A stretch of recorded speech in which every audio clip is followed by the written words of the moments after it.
So mga friends, gagawa tayo ng sauce na may malunggay. So itong malunggay na ito ay galing pa kay Ate Inday.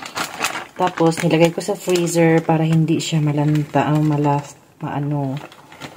masira ba. So tinuko na siya. At ngayon gagawin natin siyang sauce. Half lang, konti lang. Tamang pag-cover.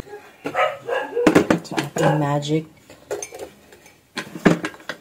Magic.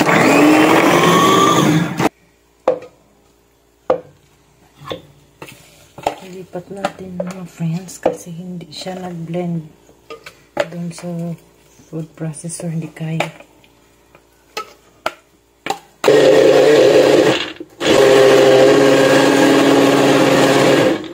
So, ito na yung malunggay.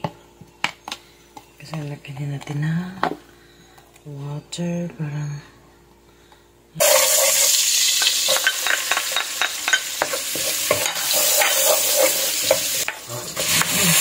bakit sila? Kinain nila yung dog food. Kinain nila yung dog food. Kinain nila yung kanila.